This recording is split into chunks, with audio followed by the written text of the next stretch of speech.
At my wife's law school graduation, my wife announced, "I've decided to start a fresh life without you." Her new boyfriend was sitting with our friends. Everyone went quiet. I smiled and said, "Congratulations on your honesty." Before leaving, I handed her an envelope. When she opened it, she started screaming. You know what they say about the best-laid plans of mice and men? Well, apparently nobody told my wife that particular memo was supposed to apply to other people's disasters, not become the headline act of her own personal soap opera. But here we are, sitting in the San Diego Civic Center on what should have been one of the proudest days of our 28-year marriage, and I'm about to get front-row seats to the most spectacular public humiliation since Janet Jackson's wardrobe malfunction. The place is absolutely packed to the rafters with the usual graduation day suspects. Proud families clutching bouquets that probably cost more than my first car, kids running around in their Sunday best while their parents frantically chase them with wet wipes, and enough camera equipment to make a Hollywood film crew jealous. The air smells like a florist shop exploded, mixed with that particular brand of nervous excitement that only comes with major life milestones. You can practically taste the anticipation, thick as San Diego marine layer fog, that I'm sitting here in the third row, wearing this navy suit that Amelia picked out for me last week. "You need to look distinguished, Sam," she'd said, adjusting my tie like I was some kind of mannequin she was dressing up for display. "This is a big day for us."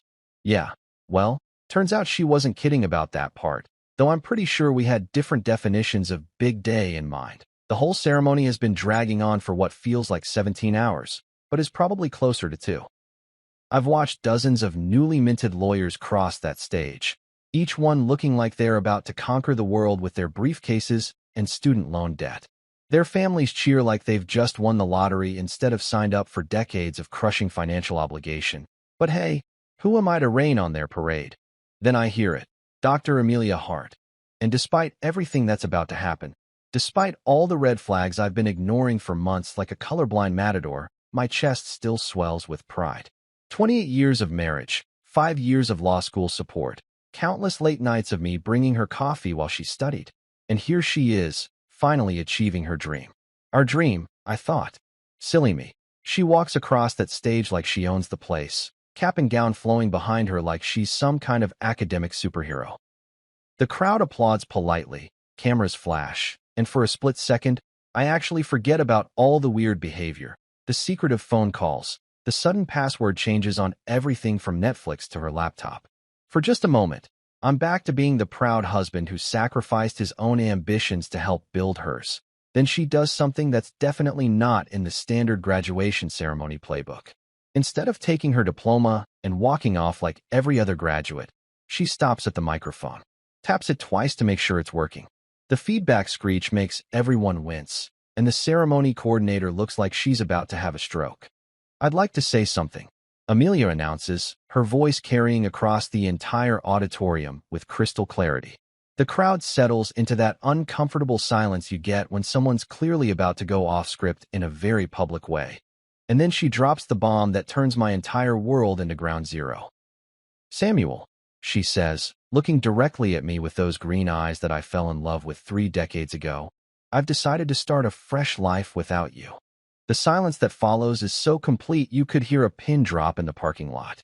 Then the gasps start, a wave of shocked intake of breath that ripples through the crowd like a stadium wave of pure mortification. Someone in the back literally drops their glass, and the crash echoes through the auditorium like an exclamation point on the end of my marriage. I scan the crowd, partly out of shock and partly because my brain is trying to process what just happened. And that's when I see him. Gavin Brooks, sitting there in the 4th row with what can only be described as the smuggest expression I've ever seen on a human face. 25 years old, law school pretty boy, perfectly styled hair that probably requires more product than my wife uses, and wearing a suit that costs more than most people's rent. He's sitting with our friends, Mark and Julia from next door, Stephanie from Amelia's book club, people I've known for years, and he's not even trying to hide the self-satisfied smirk spreading across his face like butter on toast. Our so-called friends are all looking anywhere, but at me, suddenly finding the floor tiles absolutely fascinating. The body language tells the whole story. They all knew. Every single one of them knew what was coming, and not one of them had the decency to give me a heads up. Thanks for that, guys. Really feeling the love. But here's the thing about being publicly humiliated in front of 300 strangers and people you thought were your friends. You've got two choices. You can crumble like a stale cookie, or you can show them exactly what you're made of. I don't crack. I don't scream. I don't even flinch. Instead, I smile. Not one of those fake, plastic smiles you give the cashier at the grocery store, but a genuine, honest-to-goodness smile that comes from somewhere deep inside. Because suddenly, everything makes perfect sense. All those late-night study sessions with Gavin. All the secretive phone calls. All the times she came home looking like she'd just won the lottery while telling me she'd been buried in law books all day. I stand up slowly, straightening my jacket and nodding like she's just told me the weather forecast. The entire auditorium is watching me like I'm a live grenade that might explode at any second. Congratulations on your honesty, I say, my voice carrying clearly through the microphone that's still picking up everything. Finally, then I reach into my jacket pocket and pull out a manila envelope. Not just any manila envelope. This particular piece of office supplies has been my faithful companion for the past 3 months, ever since I started piecing together the truth about my wife's extracurricular activities. That I walk down the aisle toward the stage, my footsteps echoing in the silence. Every eye in the place is following me, but I keep my pace steady and calm, like I'm just going up to congratulate the graduate. Which, in a way, I am. When I reach her, she's standing there frozen like a deer in headlights, probably wondering what the hell I'm doing. The ceremony coordinator is frantically gesturing to security, but they're just as confused as everyone else about what exactly is happening here. I hand her the envelope with the kind of formal politeness you'd use when delivering someone's mail. Thought you might need this, I say quietly, just loud enough for the microphone to catch. Then I turn around and walk away. Not run, not storm off in a huff, just walk. Casual as Sunday morning, like I'm heading out to get the newspaper.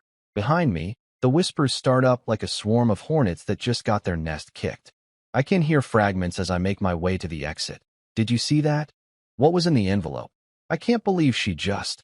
But I keep walking, my hand already reaching up to loosen this damn tie that's been choking me all morning, that I'm almost to the doors when I hear it. The sound that makes every step of the last 3 months of careful planning worth it. Amelia's voice, no longer amplified by the microphone, but carrying across the auditorium anyway, sharp with panic and rising toward hysteria. Samuel, what did you do? Samuel, but I don't turn around. I push through those double doors and step out into the California sunshine, finally loosening my tie and taking the first real breath I've had in months. The ocean breeze hits my face, carrying the smell of salt and freedom and new beginnings. Behind me, muffled by the closing doors, I hear one more sound that puts the perfect punctuation mark on this whole scene. Amelia's scream of rage and disbelief as she opens that envelope and finds exactly what I've been preparing for her these past few months. Divorce papers. Evidence of her affair. Financial documents. And most importantly, a copy of that prenup we signed 28 years ago that she apparently forgot about in all her careful planning. I stand there for a moment in the sunlight, breathing in the sweet air of vindication, and can't help but smile. Today really was a graduation day after all, just not the kind anyone was expecting. Let me back up and tell you who the hell I am, because context matters when you're watching someone's life implode in real time. My name is Samuel Price. I'm 56 years old, and until about 3 hours ago, I thought I was living the American dream. Turns out I was actually funding someone else's exit strategy. But we'll get to that delicious little detail in a minute. I spent most of my adult life as an IT consultant, which is exactly as exciting as it sounds. I was the guy companies called when their servers crashed at 2 in the morning, the digital janitor who cleaned up other people's technological messes while they slept peacefully in their beds. It wasn't glamorous work, but it paid well, and it gave me something most people never achieve: stability. Real, honest-to-God stability. That I had a sweet little condo in Mission Hills with a view that didn't suck, a healthy savings account that would have made Dave Ramsey proud, and a 5-year plan that was actually working. I drove a reliable Honda that started every morning without drama, ate at the same 3 restaurants on rotation, and knew exactly how much money I'd have when I turned 65. I was living steady, predictable, and completely satisfied with my gloriously boring existence. Then I met Amelia Richardson at a coffee shop downtown, and everything went to hell in the most beautiful way possible. She was 28, I was 31, and she was sitting at a corner table surrounded by law school prep books like some kind of academic fortress. Her hair was this wild auburn mess that looked like she'd been running her hands through it for hours, and she had these intense green eyes that seemed to burn right through whatever she was reading. When she looked up and caught me staring like some kind of creepy stalker, instead of calling security, she smiled and asked if I knew anything about constitutional law. I didn't, but I sat down anyway. Within an hour, I learned that Amelia Richardson was pure, concentrated ambition wrapped up in a 5'6" package. She'd graduated from UC San Diego with a political science degree and dreams bigger than the California sky. Law school wasn't just a goal for her. It was a calling, a mission, her ticket to changing the world one case at a time. She talked about justice and equality and making a difference with the kind of passion that could power a small city. I was absolutely, completely, hopelessly smitten. We dated for 2 years, and I watched her work 3 part-time jobs while studying for the LSAT, surviving on coffee and determination and about 4 hours of sleep a night. She was magnificent and exhausting and completely broke, living in a studio apartment that was smaller than most people's closets and eating ramen noodles like they were a food group. When she got accepted to law school, I proposed. Not because I felt like I had to, but because I couldn't imagine a future that didn't include watching her conquer the legal world. She said yes while crying over her acceptance letter, and I thought I was the luckiest bastard in California. That's when I made the first of many financial decisions that seemed brilliant at the time and look absolutely insane in hindsight. I sold my condo, my beautiful, paid-off condo with the view and the equity and the stability, and used the money to pay for her first year of law school tuition. It's an investment in our future, I told myself, and I meant every word. Law school tuition, it turns out, is basically legalized robbery. Every semester, I watched another chunk of my savings disappear into the academic black hole, and every semester, I convinced myself it was worth it. Books, fees, living expenses, bar exam prep. It all added up to a number that would have made my accountant weep actual tears. So I worked more. A lot more. I took every contract that came my way, pulled all-nighters debugging code and fixing networks, said yes to weekend emergency calls that paid double time. While other guys my age were buying boats or taking vacations, I was building our future one billable hour at a time. And I was good at it. Really good. Turns out financial desperation is an excellent motivator for professional excellence. I became the IT consultant that companies specifically requested, the guy who could solve problems other people couldn't even identify. My rates went up, my reputation grew, and the money kept flowing toward Amelia's education like water toward a drain. But here's the thing about being married to someone in law school. You don't just become a husband. You become a one-man support system, a combination financier, tutor, therapist, and cheerleader all rolled into one exhausted package. I packed her lunches during exam weeks. Those brown bag meals filled with her favorite snacks and little encouraging notes that I thought were cute, but probably just reminded her that she was 30 years old and still getting packed lunches like a kindergartner. I drove her to late-night study groups in libraries across the city, waiting in parking lots for hours while she and her classmates argued about tort law and constitutional amendments. When she doubted herself, which happened more often than you'd expect from someone as naturally confident as Amelia, I was there with reassurance and perspective and whatever motivational speech seemed appropriate for the crisis of the moment. You're brilliant, I'd tell her when she was convinced she was going to fail the bar exam.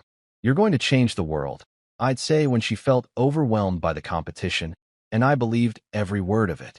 I believed in her intelligence, her drive, her potential to make a real difference in the world. I believed that all the sacrifices were building something beautiful and permanent and worthwhile. Every time I said no to something I wanted, a new car, a vacation, a hobby that cost more than $20, I reminded myself that I was investing in our future. Every time I worked late or took on an extra project or skipped hanging out with friends because we couldn't afford it, I told myself that this was temporary. This was the foundation we were building together. Years of overtime became her undergraduate degree, then her law school tuition, then her bar exam fees, then her professional wardrobe, then her networking events, then her continuing education courses. Each milestone felt like progress towards something bigger, something that would justify all the sacrifice and hard work and delayed gratification. I was the invisible partner in her success story, the guy who made it all possible while staying quietly in the background. And I was proud of that role, genuinely proud. I thought we were a team, working towards shared goals with complementary skills and mutual support. Looking back now, I can see exactly where I went wrong. I thought I was building our foundation when I was actually just building her escape route. Every dollar I invested in her education, every hour I spent supporting her dreams, every sacrifice I made for our supposed future together, I was basically funding my own obsolescence. She wasn't using my support to build our life together. She was using it to build her way out. And the really beautiful part? She did it so gradually, so naturally, that I never saw it coming until it was way too late to do anything about it except watch the demolition. You'd think after 28 years of marriage, you'd notice when your wife starts acting like a completely different person. You'd think all those little changes would add up to one big, flashing neon sign that says, "Houston, we have a problem." But here's the thing about betrayal. It doesn't announce itself with fireworks and dramatic music. It creeps in like carbon monoxide, odorless and invisible until you're already poisoned. The changes started about 3 months before graduation, right around the time Amelia began her final semester. At first, I chalked it up to stress. Law school had been a marathon, and she was finally approaching the finish line. Of course she'd be acting weird. She was probably just anxious about the bar exam, worried about job prospects, maybe having some kind of quarter-life crisis at 34. Except this wasn't stress behavior. This was something else entirely. It started with conversation, or rather, the complete absence of it. Amelia had always been a talker, the kind of person who could turn a trip to the grocery store into a 20-minute story complete with character analysis of the cashier and commentary on the social implications of the cereal aisle layout. Suddenly, I was getting one-word answers to everything. How was school today? Fine. What did you study? Stuff. Want to grab dinner? Whatever. It was like living with a teenager, except teenagers usually have the decency to slam doors and stomp around, so you know they're pissed about something. Amelia just became this polite, distant stranger who happened to share my bed and my Netflix password. Speaking of Netflix, that became password number 1 in what I now recognize as the great password revolution of our marriage. One day I went to log in and watch some mindless documentary about serial killers. Don't judge me. Everyone needs a hobby. And suddenly, I needed a password. When I asked Amelia about it, she gave me this look like I'd asked for the nuclear launch codes. "Oh, I changed it for security reasons," she said, not looking up from her laptop. "You know how these streaming services get hacked all the time, right? Because clearly, the international hackers were dying to break into our account and steal our viewing history of cooking shows and true crime documentaries." But I let it slide, because picking a fight over Netflix seemed petty, even for me. Then it was her phone. Amelia had never been secretive about her phone before. It usually sat on the counter while she cooked, face up and unlocked, buzzing with text messages from study groups and reminders about assignments. Suddenly, it was glued to her hand like some kind of electronic appendage, always face down, always locked, always just out of reach. She started taking it with her everywhere, and I mean everywhere. Bathroom trips that used to take 2 minutes now lasted 15. Showers became extended spa experiences where she'd emerge looking refreshed and immediately reach for her phone like she was checking the stock market or waiting for news about a national emergency. The laptop got the same treatment. For 5 years, I'd been her unofficial tech support, helping her format papers and troubleshoot printer issues and explain why her computer was running slowly, usually because she had 47 browser tabs open simultaneously. Suddenly, passwords appeared on everything: her laptop, her tablet, even her email accounts that I'd helped her set up in the first place. "Privacy is important," she explained when I mentioned the sudden Fort Knox level of digital security. "Everyone says lawyers need to be extra careful about electronic security." Sure, because every first-year law student is clearly dealing with state secrets and classified information that requires CI-level protection protocols. But the real kicker was the schedule changes. For 3 years, we'd had date nights every Friday. Nothing fancy, dinner at our usual spots, maybe a movie, sometimes just a long walk around the neighborhood followed by wine and conversation on the couch.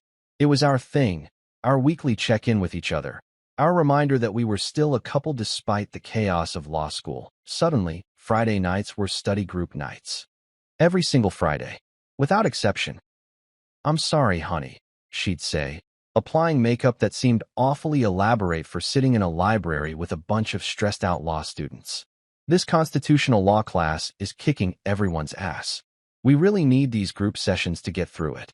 Funny thing about these study groups, they all seem to require full makeup, carefully coordinated outfits, and perfume. Lots of perfume. Because nothing says serious academic discussion, like smelling like a department store cosmetics counter. She'd leave around 7, dressed like she was going on a date, and come home around midnight, looking refreshed. Not tired like someone who'd been hunched over law books for 5 hours. Not stressed like someone wrestling with complex legal concepts. She looked glowing, satisfied, like someone who'd just had a really good time. Our friends started acting weird too. Mark and Julia next door, who used to invite us over for barbecues and game nights, suddenly got very busy whenever I suggested hanging out. Stephanie from the book club, who used to chat with me for 20 minutes whenever she picked Amelia up for their monthly meetings, started giving me these awkward, pitying looks and cutting conversations short. They'd all go quiet when I walked into a room, like they'd been discussing something they didn't want me to hear.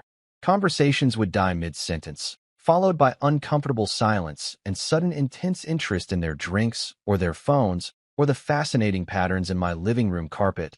I felt like I was living in some kind of parallel universe where everyone knew something I didn't, like being the only person who didn't get the memo about the surprise party or the dress code change. Except instead of feeling left out, I felt like I was slowly going insane. The breaking point came on a Thursday night in February. Amelia had gone to bed early, claiming exhaustion from another brutal study session, and left her iPad on the kitchen counter, just sitting there, unlocked, like a gift from the gods of marital detective work. That I told myself I was just going to check the weather, maybe browse some news articles. Definitely not snoop through my wife's personal messages like some kind of paranoid stalker. But curiosity has a way of overriding good intentions, especially when you've been feeling like a stranger in your own marriage for months. That's when I found them. Messages between Amelia and someone named Gavin Brooks. Messages that made my blood run cold and my hands shake and my entire world tilt sideways like a carnival ride gone wrong. Flirty messages. Planning messages. Hotel reservation confirmations. And worst of all, messages where they laughed about me like I was some kind of joke they shared, some pathetic figure they were deceiving for their own entertainment. "He has no idea," one message read. "Just a little longer, and we'll be free." Another one. "Poor Sam. He's so trusting. Almost feel bad for him. Almost." And my personal favorite. "Can't wait to see his face when he finds out. Think he'll cry." I sat there in my kitchen at 1 in the morning, reading evidence of my wife's betrayal on her own device, and something inside me went very, very quiet. Not angry. Anger would come later. Not hurt. That would hit me in waves over the following weeks. Just quiet. Like the moment right before a storm when all the birds stop singing and the air goes still. That's when I realized that betrayal isn't a sudden storm that hits without warning. It's a slow, careful flood that rises inch by inch until you're drowning in your own living room. You know what they don't teach you in those self-help books about surviving infidelity? They don't tell you that the moment you discover your spouse is cheating, you have about 30 seconds to make a decision that will determine whether you end up as the victim or the victor in this little drama. Most people choose poorly. They scream, they cry, they confront, they throw things, they post angry Facebook rants that their friends screenshot and share for years afterward. Dummy. I chose patience and documentation. Lots and lots of documentation. That night, sitting in my kitchen staring at my wife's iPad like it had just revealed the secrets of the universe, I made a decision that probably saved my financial ass and what was left of my dignity. Instead of marching upstairs and confronting Amelia with the evidence like some kind of righteous warrior, I did something much more dangerous. I started taking screenshots. Every message, every photo, every hotel confirmation and restaurant receipt, and cute little inside joke at my expense. I copied it all, saved it to a cloud account she didn't know existed, and then very carefully put her iPad back exactly where I'd found it. Then I went to bed and lay there next to my cheating wife, listening to her breathe, and started planning. The next morning, I called in a personal day and drove downtown to meet with James Herrera, a divorce attorney whose name I'd gotten from a guy at work who'd been through his own marital apocalypse a few years back. He's expensive, Tony had warned me, but he's absolutely ruthless when it comes to protecting his clients. If you want to walk away with your dignity and your bank account intact, James is your guy. James Herrera's office looks exactly like what you'd expect from a lawyer who specializes in high-stakes divorces.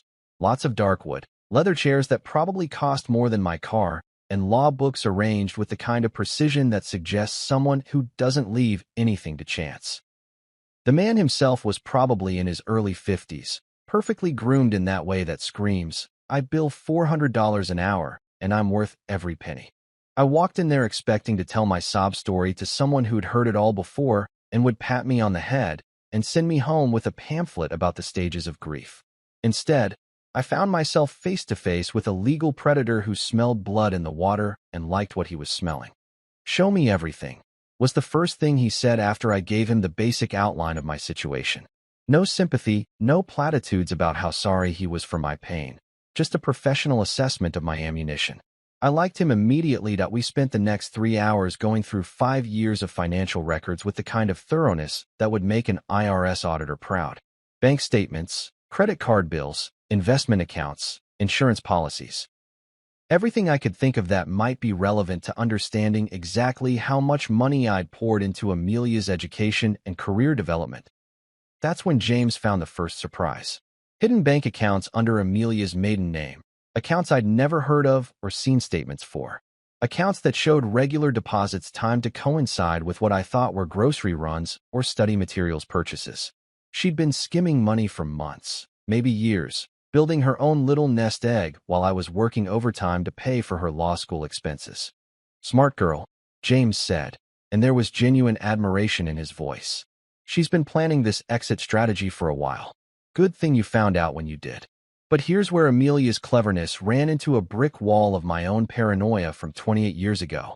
When we got married, I'd insisted on a prenup. Not because I didn't trust her, but because I'd watched too many of my friends get cleaned out in divorces, and I wasn't about to let that happen to me. Amelia had fought it at first, claiming it showed I didn't really believe in our marriage, but I'd held firm. "It's just business," I told her.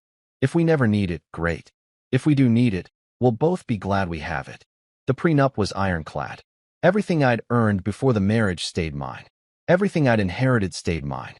And most importantly, there was a clause about infidelity that basically said if either of us cheated, the cheater got nothing. Not a dime of alimony, not a share of assets, nothing. "This is beautiful work," James said, reading through the document like it was poetry. "Whoever wrote this really knew what they were doing. The infidelity clause alone is going to save you probably 6 figures in alimony payments." That would be me who wrote it, actually. 28 years ago, I was young and paranoid and smart enough to hire a really good lawyer to protect my interests. Present day me wanted to go back in time and buy past me a very expensive bottle of whiskey. But documentation was only half the battle. If I was going to do this right, I needed more than screenshots of text messages and bank statements. I needed the kind of evidence that would hold up in court and leave no room for Amelia to spin some story about how I was a paranoid husband who'd misunderstood innocent communications. That's when James introduced me to Tony Marchetti, a private investigator who looked like he'd stepped out of a 1940s noir film. Tony was probably 60, with gray hair and sharp eyes and the kind of face that suggested he'd seen everything at least twice and wasn't impressed by any of it. "Cheating spouses are my specialty," he told me with the confidence of someone who'd been doing this for 30 years. "They always think they're smarter than they are, and they always make mistakes. Your wife and her boyfriend are going to give me everything I need to bury them in court." So while I continued my Oscar-worthy performance as the clueless husband, Tony went to work. He followed them to restaurants, to hotels, to cozy little coffee shops where they planned their future together. He took photos, collected receipts, interviewed hotel staff who remembered the young couple who always paid in cash and never stayed more than a few hours. Meanwhile, I installed a small camera in our home office, hidden behind some books where Amelia often took her private study calls. The camera captured video calls with Gavin where they discussed their plans for our house and laughed about how easy Sam will fold when he finds out. That last part particularly amused me. Easy Sam. Poor, trusting, naive Sam who would just roll over and accept his fate like a good little victim. Every morning, I'd wake up, make Amelia coffee, ask about her day, kiss her goodbye like nothing had changed. Every evening, I'd ask about her classes, listen to her stories about professors and classmates, smile and nod like the supportive husband I'd always been. And every night, after she went to bed, I'd review the day's intelligence with James and Tony, building our case piece by piece like we were planning the D-Day invasion. This is going to be a massacre, James told me after reviewing Tony's latest batch of evidence. Your wife thinks she's playing chess, but you're playing three-dimensional chess while she's still figuring out which pieces move where. The beautiful thing about watching someone plan your destruction is that they have no idea you're watching them do it. They get sloppy, overconfident, careless with details. They start believing their own lies and forgetting to cover their tracks. Amelia thought she was the director of this little drama, carefully orchestrating her exit strategy while keeping me in the dark about her real intentions. Truth is, I was directing the whole damn play, and she was just another actor who didn't know the script had changed. The morning of graduation day, I woke up at 5:30 feeling like a kid on Christmas morning. Not because I was excited about celebrating my wife's academic achievement, though there was a tiny part of me that still felt proud of what she'd accomplished, despite everything. But because I was about to watch the most elaborate house of cards in history come tumbling down in spectacular fashion. Amelia was already awake, standing in front of our bedroom mirror in her cap and gown, adjusting everything for the 100th time and taking selfies like she was preparing for a magazine shoot. She looked absolutely radiant, glowing with that particular brand of confidence that comes from thinking you're about to get away with the perfect crime. Today's the day, she said, catching my eye in the mirror. New beginnings, right? Absolutely. I replied, and I meant every word, just not in the way she was thinking. She spent the next hour getting ready with the kind of meticulous attention to detail usually reserved for red carpet events. Hair perfectly styled, makeup applied with surgical precision, even her graduation cap positioned at exactly the right angle to look both scholarly and photogenic. She kept checking her phone, probably coordinating with Gavin about their post-ceremony celebration plans that I made her coffee and toast, the same breakfast I'd been making her for 5 years of law school mornings, and watched her post photo after photo to social media with captions like, "Dreams coming true," and "Ready for my new beginning." The irony was so thick you could cut it with a butter knife. "You look beautiful," I told her as she headed for the door, and that wasn't a lie either. She did look beautiful. Too bad beautiful doesn't mean trustworthy. I kissed her cheek, smiled warmly, and said, "You'll remember this day forever." She laughed, thinking I was just being supportive and sentimental. "I hope so. It's going to be perfect." "Oh, sweetheart, you have no idea how right you are." I took my time getting ready, choosing my clothes carefully, the navy suit she'd picked out, because I wanted to look the part of the proud, devoted husband right up until the moment I stopped playing that role. I even wore the tie she'd bought me for Christmas, the one with the little scales of justice pattern that she thought was so clever. The manila envelope sat on my dresser where it had been waiting for this moment for 2 weeks. James had assembled what he called the nuclear file. Copies of the prenup, the divorce papers, photographic evidence of the affair, financial records showing the hidden accounts, sworn statements from hotel staff, and a detailed timeline of Amelia's deception that read like a masterclass in betrayal. "This is enough evidence to convict her in criminal court, let alone family court," James had told me when he handed it over. "She's not going to have any room to maneuver once this goes public." I slipped the envelope into my jacket pocket and headed out to what I knew would be the most satisfying morning of my adult life. The ceremony itself was everything you'd expect from a law school graduation. Long, pompous, filled with speeches about justice and integrity and the sacred duty of the legal profession. I sat there listening to deans and distinguished alumni talk about honor and ethics while my wife sat 3 rows away, planning to abandon her marriage for a 25-year-old with good hair and flexible morals. When they started calling names for the diploma presentation, my heart rate picked up, not from nerves, but from anticipation.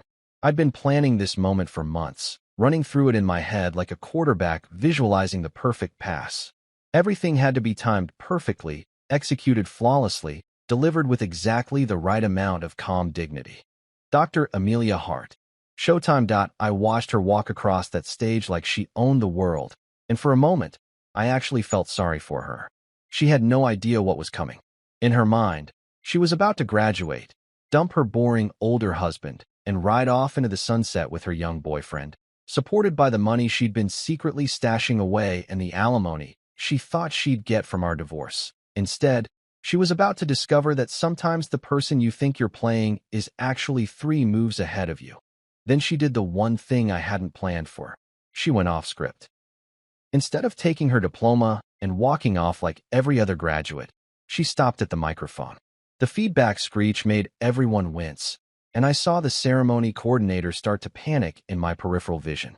"I'd like to say something," she announced, and I thought, oh, this is even better than I hoped. Because here's the thing about public betrayal. When someone humiliates you in front of hundreds of people, your response becomes part of the public record.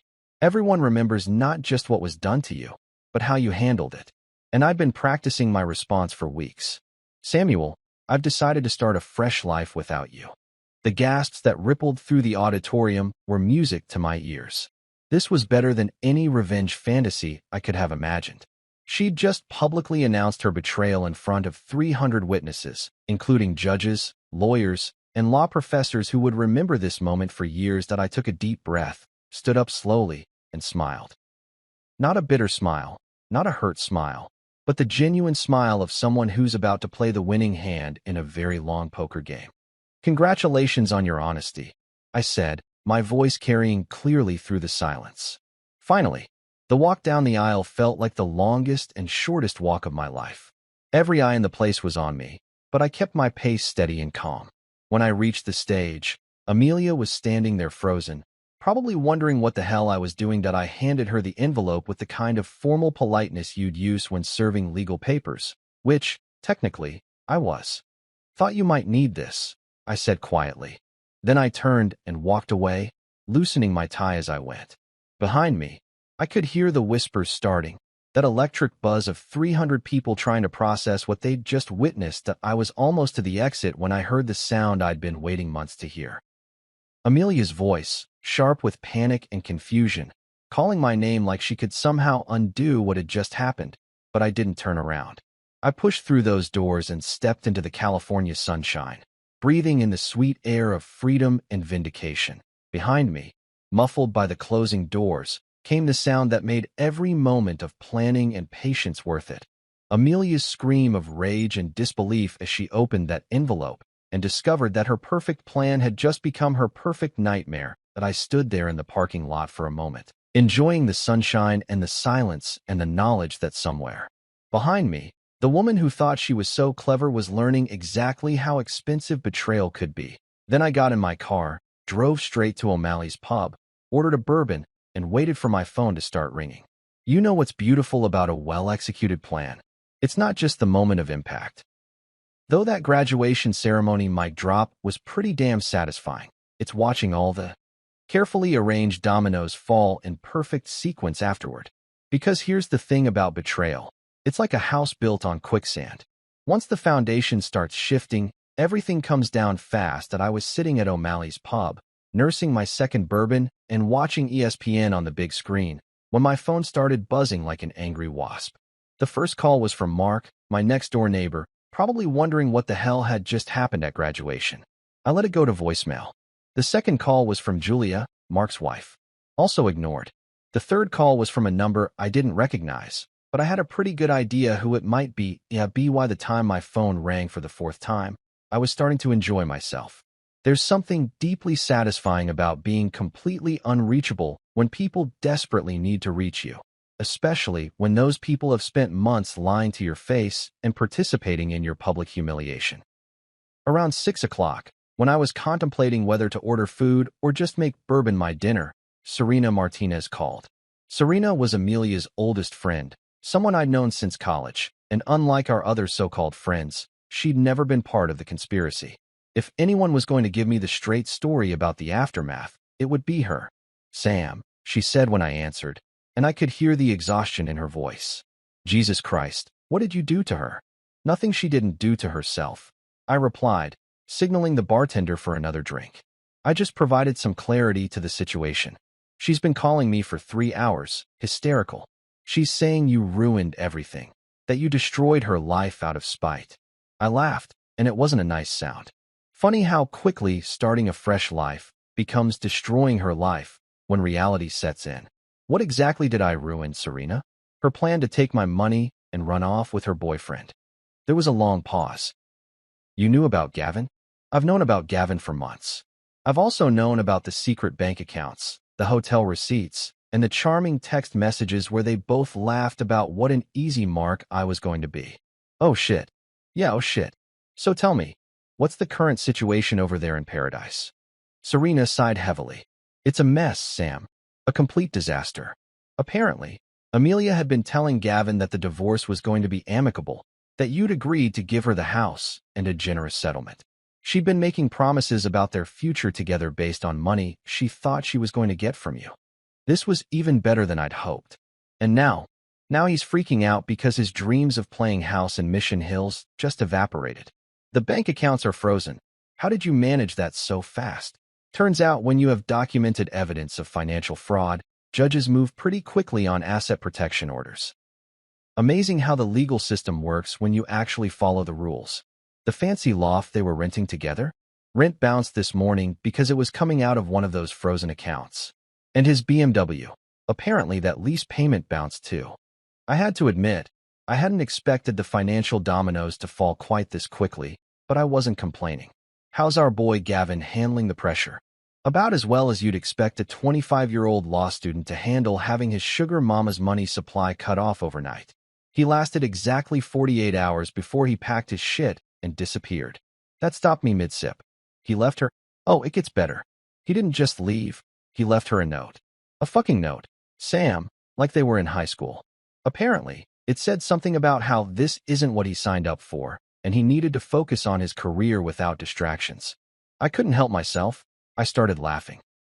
Real, genuine, belly-deep laughter that probably made me look insane to the other bar patrons, but I didn't care. So let me get this straight. Prince Charming was perfectly fine with breaking up my marriage and spending my money, but the moment his meal ticket got canceled, he turned into a marathon runner. Pretty much. And now Amelia's calling everyone she knows, trying to get loans to cover her expenses. Most people are declining, probably because they don't want to get involved in whatever legal nightmare is coming next.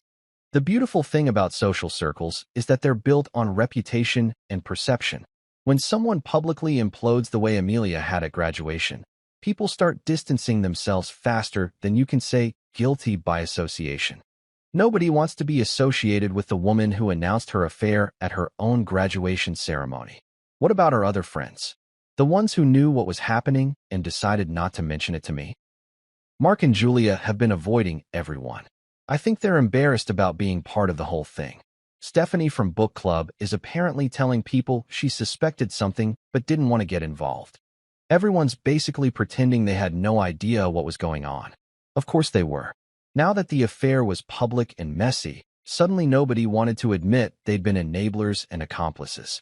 It's amazing how quickly people develop amnesia when their friend's criminal behavior becomes a liability. How's she explaining the divorce papers? Still claiming I'm the villain in this story? She's trying to, but it's not working. Hard to play the victim when there are photos of you checking into hotels with your boyfriend. Plus, apparently, some of the law professors were at the graduation. Words already spreading through the legal community about what happened. That was an angle I hadn't fully considered, but it made perfect sense. The San Diego legal community was smaller than people realized, and reputation was everything in that world. Judges talked to lawyers, lawyers talked to professors, professors talked to students. By next week, everyone in the local legal scene would know exactly what Amelia Hart had done and how it had blown up in her face. Is she still planning to take the bar exam? As far as I know, but I'm not sure how much good it's going to do her. A couple of firms that were supposedly interested in interviewing her have already canceled. Apparently, being known as the woman who announced her affair at her own graduation ceremony isn't the kind of publicity law firms are looking for. I finished my bourbon and contemplated the beautiful symmetry of it all. Amelia had spent 5 years building her reputation in the legal community, networking with professors and classmates, positioning herself for a successful career. and she destroyed all of it in about 30 seconds at a microphone, thinking she was making some kind of grand gesture of independence. Serena, can I ask you something? Sure. Did you know? About the affair, I mean. Another long pause. I suspected something was going on, but I didn't know for sure until today. And honestly, Sam, even if I had known, I'm not sure I would have told you. It's not my place to get involved in other people's marriages. I appreciate the honesty. For what it's worth, I think she's an idiot. You were a good husband to her, and she threw it away for some kid who ran the moment things got complicated. Yeah, well, sometimes people show you exactly who they are when they think nobody's watching. I just made sure everybody was watching when she did it. After I hung up with Serena, I sat there in the quiet of O'Malley's, surrounded by the comfortable sounds of ESPN and casual conversation, and felt something I hadn't experienced in months: peace. The dominoes were falling exactly as they should, and I didn't have to do anything but watch gravity do its work. 3 weeks after the graduation ceremony heard round San Diego, I found myself sitting in Family Court 3B, wearing my best suit and feeling like a man who'd just discovered he'd been playing poker with a bunch of amateurs for the past 28 years. The courtroom had that particular institutional smell, industrial disinfectant mixed with fear, desperation, and the lingering aroma of broken dreams. It was strangely comforting. Across the aisle, Amelia sat next to her attorney, Victoria Sterling, looking like she'd aged about 5 years in 3 weeks. Gone was the radiant confidence of graduation day, replaced by the hollow-eyed exhaustion of someone who'd just watched their carefully constructed fantasy world collapse in real time. She kept glancing at me with this mixture of rage and disbelief, like she couldn't quite figure out how her foolproof plan had turned into a complete disaster. Victoria Sterling was exactly what you'd expect from a high-end divorce attorney. Perfectly tailored suit, briefcase that probably cost more than most people's monthly salary, and the kind of predatory smile that suggested she ate opposing counsel for breakfast and picked her teeth with their bones. She was expensive, aggressive, and had a reputation for getting her clients every penny they thought they deserved, plus interest. Too bad for Amelia that wanting something and being legally entitled to it are two completely different things. James Herrera sat beside me, looking like a man who was about to enjoy himself immensely. He'd spent the past 3 weeks preparing for this moment with the thoroughness of a surgeon planning a particularly delicate operation. His briefcase contained what he cheerfully dubbed the nuclear option, enough evidence to turn Amelia's divorce dreams into a legal nightmare. Remember, he'd told me that morning over coffee, just sit there and look like the wronged husband. Don't gloat, don't smirk, don't give them any ammunition to use against you. Let the evidence speak for itself. Good advice, though I had to admit that sitting there without smirking was going to be a challenge. Judge Patricia Hernandez took the bench at exactly 9 a.m., and I could see why James had been so confident about drawing her for this case. Judge Hernandez had a reputation as a no-nonsense jurist who'd seen every sob story, every manipulation tactic, and every legal loophole that desperate divorcing spouses could dream up. She was in her early 60s, with steel gray hair and the kind of piercing gaze that suggested she could spot bullshit from orbit. "This is a dissolution of marriage proceeding," she announced, scanning the paperwork in front of her. "Hart versus Price. I understand there are some contested issues regarding spousal support and asset division." Victoria Sterling stood up first, smoothing her skirt and putting on her most sympathetic expression. "Your Honor, my client, Dr. Amelia Hart, has sacrificed 5 years of her life and career potential to complete her legal education. During this time, she was entirely financially dependent on her husband, who encouraged and supported her educational pursuits. She's now entering the job market at 34, significantly behind her peers in terms of career development and earning potential." She paused for dramatic effect, probably waiting for the judge to start reaching for the tissues. Dr. Hart respectfully requests spousal support to help her establish herself professionally, as well as her fair share of the marital assets that were accumulated during their 28-year marriage. She's not asking for anything unreasonable, simply what any spouse would be entitled to after nearly 3 decades of marriage and partnership. It was a good performance. I had to give her that. If you didn't know the full story, you might actually feel sorry for poor Amelia. The devoted wife who'd sacrificed everything for her education only to be cast aside by her cruel husband just as she was about to start her career. Unfortunately for Victoria, Judge Hernandez was about to get the full story. James stood up with the kind of calm confidence that comes from holding all the winning cards. Your Honor, my client Samuel Price agrees that this has been a long marriage, and that he did indeed support his wife's education. However, there are several critical factors that need to be considered in this case. He opened his briefcase and pulled out a thick folder. First, there's the matter of the prenuptial agreement that both parties signed willingly 28 years ago. I watched Amelia's face as James handed copies to the court clerk. She'd probably forgotten about that prenup, or maybe she'd convinced herself it wouldn't hold up after all these years. Judging by the way her attorney's expression shifted from confident to concerned, they hadn't done their homework on that particular document.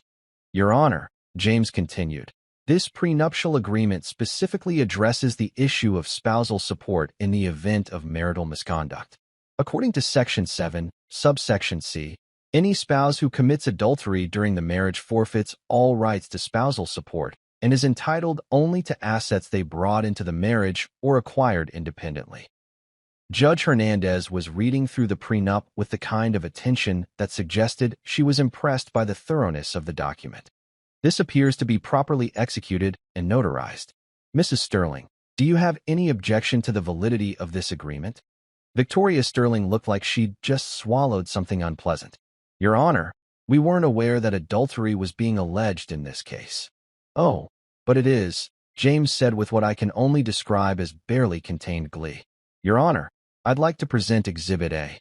What followed was 20 minutes of the most thorough character assassination I'd ever witnessed, and I was just a spectator. James methodically walked through the evidence: hotel receipts, text messages, photographs, sworn statements from hotel staff, bank records showing the secret accounts, and the timeline that showed Amelia had been planning her exit strategy for months. The piece de resistance was the recording from our home office, where Amelia and Gavin discussed their plans for our house and laughed about how easy Sam will fold. Judge Hernandez listened to that recording with the kind of expression that suggested she was mentally calculating exactly how much trouble Amelia was in. Your Honor, Victoria Sterling said desperately, even if adultery did occur, the prenuptial agreement is nearly 3 decades old. Surely the court has discretion to. The prenuptial agreement, Judge Hernandez interrupted, includes a specific clause stating that it remains in full effect regardless of the length of the marriage. It also includes an annual review provision that both parties acknowledged and waived every year for 28 years. She looked directly at Amelia. Mrs. Hart, you signed a waiver as recently as last January acknowledging the continued validity of this agreement. I remembered that waiver. It had been part of our annual tax preparation routine for years. Just another piece of paperwork that Amelia signed without really reading, probably because she never thought she'd need to worry about it. Judge Hernandez set down the prenup and picked up the evidence folder. Furthermore, the evidence presented shows a clear pattern of financial deception and marital misconduct. The defendant established secret accounts, misrepresented expenses, and engaged in a long-term extramarital relationship while being financially supported by the plaintiff. She looked up at Amelia with the kind of expression that made it clear the sympathy well had run completely dry. This court does not reward deception and betrayal. The prenuptial agreement is valid and enforceable. Mrs. Hart is entitled to no spousal support. Mr. Price retains all assets acquired during the marriage, as specified in the agreement. The marital residence remains in Mr. Price's sole ownership, as it was never transferred to joint ownership. The gavel came down with a sound like a gunshot. The prenuptial agreement stands. Motion for spousal support is denied. Mr. Price is awarded his requested relief. I watched Amelia's face crumble as 28 years of marriage and 5 years of law school planning turned into exactly nothing. Victoria Sterling was already whispering about appeals, but we both knew there was no appeal from stupidity. For 28 years, Amelia thought she'd outgrow me, that she'd eventually become successful enough to not need me anymore. Instead, she'd just outgrown her luck. Here's something they don't teach you in law school. The legal profession is basically a small town wearing a fancy suit. Everyone knows everyone. Everyone talks to everyone. and nothing stays secret for longer than it takes to brew a pot of coffee. Amelia was about to learn this lesson the hard way, and I had front-row seats to what was shaping up to be the most spectacular professional self-destruction in San Diego legal history. The first domino fell exactly 4 days after our court hearing. My buddy Rick Gonzalez, who sells legal software to law firms across Southern California, called me up laughing so hard he could barely get the words out. "Sam, you're not going to believe this," he wheezed between fits of laughter. "I was at Morrison & Associates yesterday, installing their new case management system, when I overheard the partners talking about some new graduate who'd completely torched her reputation before she even took the bar exam." "Really?" I said, settling back in my chair with my coffee. "What happened?" "Apparently, this woman announced her affair at her own graduation ceremony, got divorced 3 weeks later, and lost everything because of a prenup. But here's the best part. Her boyfriend was bragging about the whole thing to his classmates before it all went to hell." I nearly choked on my coffee. "Bragging?" "Yeah. Apparently this kid Gavin was telling everyone at law school how he was going to upgrade from his dingy student apartment to a house in Mission Hills, courtesy of his sugar mama's divorce settlement. He was practically taking orders for housewarming party invitations. The image of Gavin bragging about his plan to steal my house and my money was so absurd I had to laugh. And his classmates just listened to this. Oh, it gets better. One of his study group partners was the nephew of Judge Patricia Hernandez. You know, the judge who heard your case? Kid went home and told his uncle about this classmate who was bragging about profiting from breaking up someone's marriage. Beautiful. Absolutely beautiful. So Judge Hernandez hadn't just been dealing with our case in a vacuum. She'd been hearing about Gavin's bragging from her own family. No wonder she'd looked like she wanted to throw the book at Amelia during the hearing. "The whole law school knows about it now," Rick continued. "Professors are using it as a cautionary tale about professional ethics. I heard one of the instructors telling his students that this is exactly the kind of behavior that'll get you disbarred before you even get barred." Over the next few weeks, the story spread through the San Diego legal community like wildfire in August. Every time I thought it had reached its maximum distribution, someone new would call with another chapter in the ongoing saga of Amelia's professional suicide. Tony Marchetti, my private investigator, heard it from a court clerk who'd witnessed our hearing. The clerk had apparently gone home and told her husband, who worked as a paralegal at one of the big downtown firms, who told his boss, who mentioned it at a partner meeting. Within a week, half the law firms in the city knew about the woman who'd announced her affair at graduation and lost everything in divorce court. "It's like watching a really slow-motion car crash," Tony told me over beers at O'Malley's. "Every day, the story gets a little more detailed, and her reputation gets a little more destroyed." The story had evolved in the telling, as stories do. By the time it made the rounds through the legal gossip network, Amelia had become a cautionary tale about greed, betrayal, and the dangers of underestimating your spouse. Some versions had her stealing money from client accounts. Not true, but entertaining. Others had her planning to frame me for domestic violence to get a better settlement.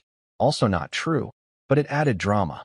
The truth was damaging enough, but the embellished versions were career-killing. Meanwhile, Gavin's reputation was undergoing its own spectacular collapse. His residency director at the law clinic where he worked part-time pulled him aside for what Rick heard was a very serious conversation about professional ethics and the appearance of impropriety. Apparently, bragging about profiting from adultery wasn't the kind of character reference that impressed potential employers. "The kid's basically radioactive now," Rick told me. "Nobody wants to hire someone who's known for breaking up marriages for money. Firms are worried about liability, about what their clients might think if they found out their lawyer was famous for being a homewrecker." The irony was delicious. Gavin had thought he was so clever, latching onto an older woman with resources and plans. Instead, he'd attached himself to a sinking ship and managed to torpedo his own career in the process. But Amelia's situation was even worse. While Gavin was just a law student who could potentially rebuild his reputation over time, Amelia was a newly minted lawyer trying to enter a profession that valued reputation above almost everything else. And her reputation was now synonymous with professional suicide. The prestigious clerkship she'd been counting on suddenly evaporated. The judge who'd been considering her for the position apparently heard the story at a judicial conference and decided he didn't need that kind of drama in his chambers. Law firms that had shown interest during her final semester stopped returning her calls. She's applying everywhere, Serena told me during one of our periodic updates. Big firms, small firms, solo practitioners, legal aid organizations. Nobody wants to touch her. What's she telling them about the gaps in her resume? She's trying to spin it as taking time to study for the bar exam and deal with a difficult divorce. But the legal community here is too small, Sam. Everyone knows what really happened. The bar exam itself became another source of professional humiliation. Amelia took it, of course. She'd worked too hard to get to that point to give up now. But even passing wouldn't solve her fundamental problem. Bar passage just gave you permission to practice law. It didn't give you anyone willing to hire you. Legal conferences became minefields for Amelia. The story had spread beyond San Diego to the broader California legal community, turning her into a cautionary tale that law professors shared with their students about the importance of professional ethics and personal integrity. I was at a continuing education seminar last week, James Herrera told me, and one of the speakers used your ex-wife's case as an example of how personal misconduct can destroy a legal career before it even starts. He didn't use her name, but everyone in the room knew exactly who he was talking about. The California Bar Association's character and fitness review, required for all new attorneys, became another hurdle. While adultery itself wasn't grounds for bar admission denial, the pattern of deception, financial fraud, and public misconduct raised questions about Amelia's fitness to practice law. They're not going to deny her admission, James explained, but they're definitely going to make her sweat for it. And every employer who runs a background check is going to see that she required additional character review. Meanwhile, I was discovering that being the wronged party in a spectacular public divorce had its own strange social benefits. Other men who'd been through similar situations started reaching out, asking for advice about protecting themselves. Divorce attorneys began referring clients to me for consultations about financial planning and evidence gathering. You've become something of a folk hero, Tony laughed. The guy who outplayed the player and came out ahead. The legal community's reaction was overwhelmingly supportive of my position. Lawyers, it turns out, really don't like it when people make their profession look bad through public displays of unethical behavior. Amelia hadn't just destroyed her own reputation. She'd embarrassed the entire legal education system that had invested 5 years in training her. She thought she was graduating into a new life, I told Rick over lunch one afternoon. Instead, she graduated into a professional prison of her own making. The sentence was gossip, whispered in courthouse hallways and shared at bar association meetings. And unlike a legal sentence, this one had no appeal process and no time limit. In law, reputation is currency, and Amelia had spent hers as carelessly as a lottery winner blowing through their jackpot. Now she was professionally bankrupt, and no amount of legal education could fix that. You know what's funny about hitting rock bottom? It gives you a really solid foundation to build on.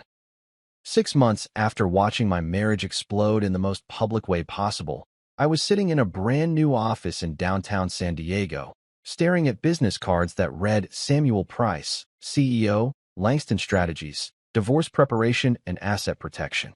Turns out getting spectacularly betrayed by your spouse is excellent preparation for helping other people avoid the same fate. The idea came to me about 3 weeks after the court hearing, when I was getting my 4th phone call in 2 days from some guy who'd heard about my case and wanted advice on protecting himself during his own divorce.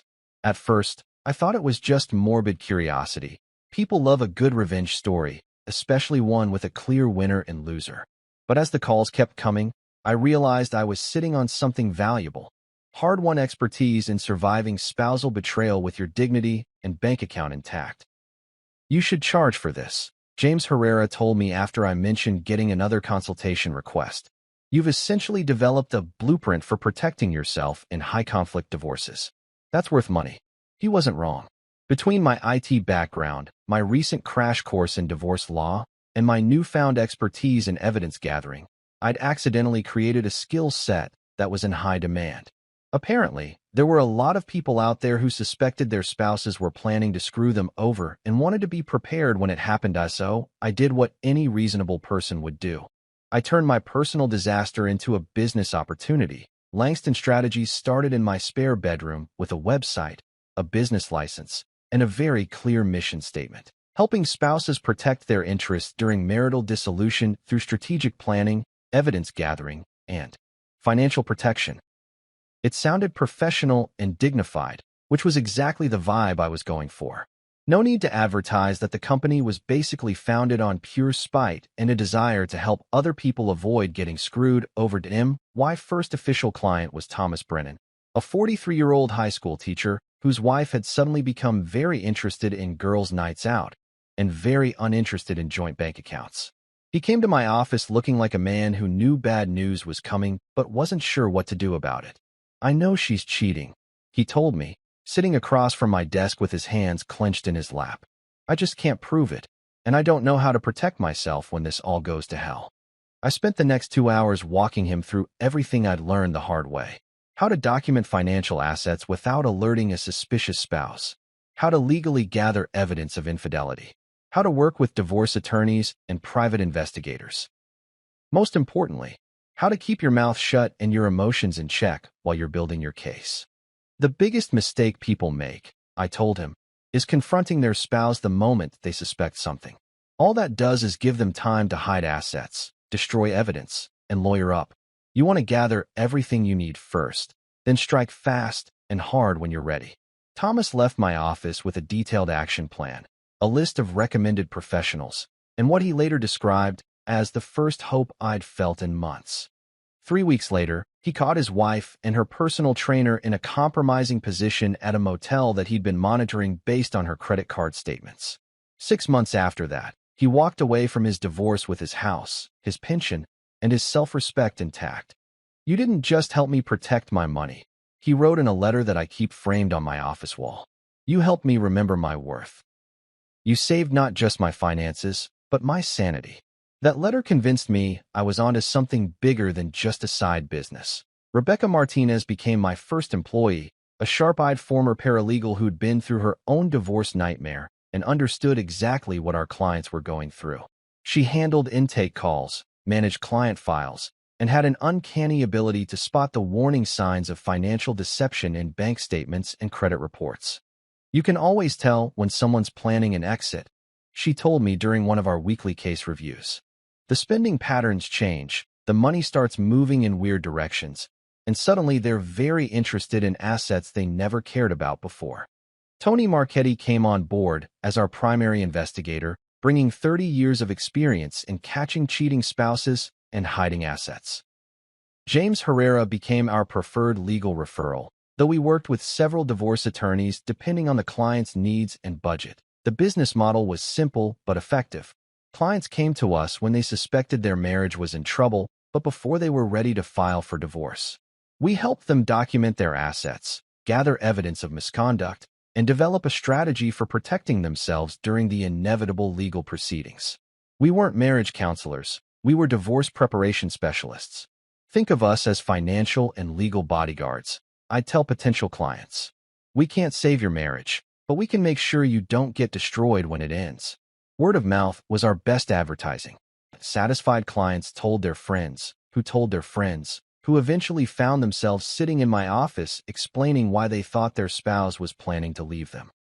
Divorce attorneys started referring clients who needed help with evidence gathering. Even a few therapists began sending us people who were dealing with suspected infidelity but weren't ready for counseling. The cases varied, but the patterns were remarkably consistent. The stay-at-home mom whose husband suddenly became secretive about his business finances. The successful executive whose wife started talking about finding herself while secretly consulting with divorce attorneys. The small business owner whose partner was slowly draining their joint accounts while planning an exit strategy. Each case taught me something new about the psychology of betrayal and the mechanics of marital deception. I learned to recognize the warning signs that most people missed or chose to ignore. The subtle changes in spending patterns that indicated hidden accounts. The communication behaviors that suggested emotional or physical infidelity.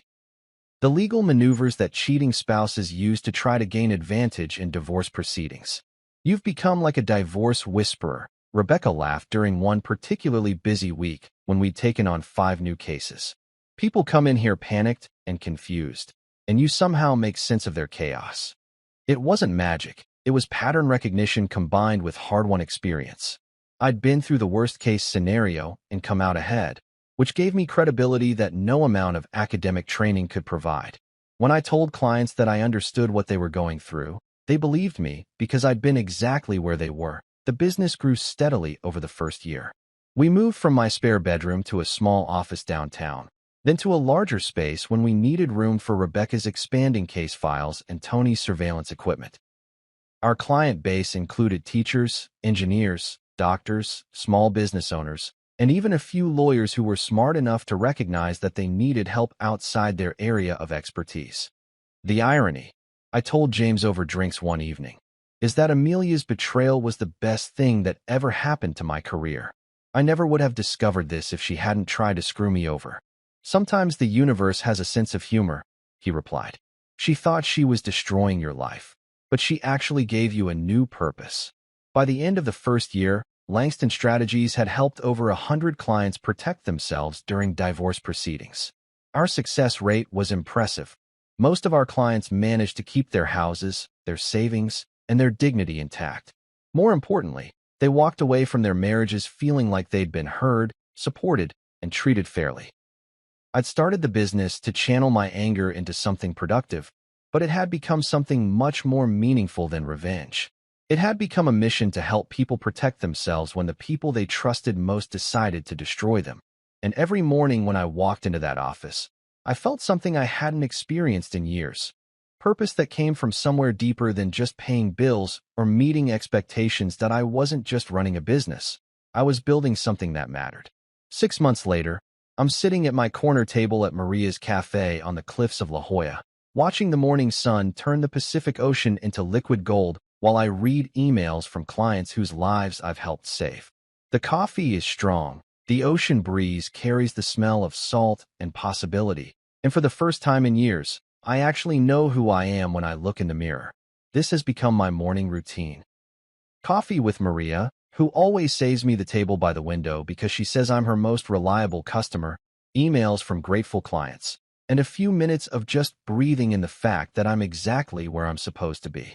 It's a far cry from the frantic mornings of my marriage, when I'd gulp coffee while running around getting ready for another day of working overtime to fund someone else's dreams. The man I was 6 months ago seems like a stranger now, measuring his worth by his wife's achievements, believing that love meant endless sacrifice without question, convinced that being a good husband meant disappearing into someone else's ambitions. That guy was so busy building Amelia's foundation that he forgot to check whether she was actually planning to include him in the structure. This morning's email batch includes a note from Sarah Chun, a software engineer whose husband had been slowly draining their joint accounts while telling her he was investing in cryptocurrency. We'd helped her document the transfers, freeze the accounts, and discover that his investments were actually funding his girlfriend's startup business. Sarah's divorce finalized last week, and she kept her house, her retirement savings, and her stock options. Sam, her email reads, I wanted you to know that I got the promotion I'd been working toward for 3 years. My ex used to tell me I wasn't ambitious enough, that I'd never advance without his guidance and connections. Turns out I just needed him out of the way so I could succeed on my own terms. Thank you for helping me remember that I was complete before he came along, and I'm still complete now that he's gone. Then there's an update from Marcus Rodriguez, a small business owner whose wife had been systematically stealing from their company accounts while planning her exit. We'd helped him install monitoring software that caught her in the act and provided evidence that saved his business and his livelihood. 6 months ago, I thought I was going to lose everything I'd worked 20 years to build, Marcus writes. Today, my business is thriving, my kids are happy, and I'm dating someone who actually appreciates what I've accomplished instead of trying to tear it down. You didn't just save my finances, you saved my future. These emails have become my favorite part of the morning, better than any newspaper or social media feed. Each one represents someone who refused to be destroyed by betrayal, someone who chose to fight back intelligently instead of just accepting their fate. They remind me why I built Langston Strategies and why I get up every morning excited about the work ahead. My phone buzzes with a text from Rebecca. New client consultation at 10 a.m. Doctor whose husband is suddenly very interested in their investment accounts. Sounds familiar. I smile and finish my coffee. Another person who suspects they're being set up for destruction. Another chance to level the playing field before the real battle begins. As I walk back to my car, I can't help thinking about how different this all could have been. If Amelia had been smarter about her deception, if she'd been more careful with her digital footprints, if she hadn't been quite so arrogant about her plan, she might have succeeded in taking me for everything I was worth. I'd be the one struggling to rebuild my life while she and Gavin enjoyed the fruits of my 28 years of labor. Instead, I'm the one who emerged stronger, wiser, and more purposeful than I'd ever been in my marriage. I'm running a business that matters, helping people protect themselves from exactly the kind of betrayal I survived. My bank account is healthy, my reputation is solid, and my conscience is clear. Amelia, on the other hand, is apparently working as a contract attorney for small firms that can't afford to be too picky about their employees' reputations. According to Serena's latest update, she's living in a studio apartment in Hillcrest, driving a 10-year-old Honda, and still trying to rebuild her professional credibility. Gavin transferred to a law school in Arizona, presumably to escape the reputation damage he'd inflicted on himself here in San Diego. That I don't take pleasure in their struggles. Well, maybe a little pleasure. I'm only human. But mostly, I just feel grateful that their betrayal led me to this life instead of destroying me. They thought they were writing my ending, but they were actually writing my beginning. The drive back to the office takes me through Mission Hills, past the house where I spent 28 years thinking I was building a shared future. The new owners have painted it a different color and redone the landscaping, erasing the last visual traces of my marriage. It looks good, actually, brighter and more welcoming than it ever did when I lived there. I don't miss it, which surprised me at first. I thought I'd drive by and feel nostalgic or sad about all the memories contained in those walls. Instead, I feel relieved. That house represented a version of myself that was fundamentally incomplete, a man who needed someone else's dreams to give his life meaning. The office is already busy when I arrive. Rebecca is on the phone with a potential client, walking them through our services with the patience and understanding that makes her so good at this job. Tony is reviewing surveillance photos from a case involving a cheating spouse who thinks they're being clever about their hotel meetings. James is in the conference room with one of our clients, preparing for a divorce hearing where our evidence is going to demolish the opposing party's case. This is what victory looks like. Not revenge, though there was definitely some satisfaction in watching Amelia's plan backfire so spectacularly, but purpose. Work that matters. People who depend on you for the right reasons. Success that you've earned through your own intelligence and effort, not borrowed from someone else's achievements. My 10 o'clock consultation turns out to be Dr. Jennifer Walsh, a cardiologist whose investment banker husband has suddenly become very secretive about their portfolio performance. She sits across from my desk with the same expression I remember from my own face 6 months ago. The look of someone who knows bad news is coming but doesn't know how to prepare for it. I think he's been moving money around, she tells me, her voice tight with the kind of control that comes from years of delivering difficult news to patients' families. Our financial advisor won't return my calls, and David keeps telling me not to worry about investments because that's his area of expertise. I spend the next hour walking her through the same process I've used with dozens of clients, explaining how to document assets, gather evidence, and protect herself legally.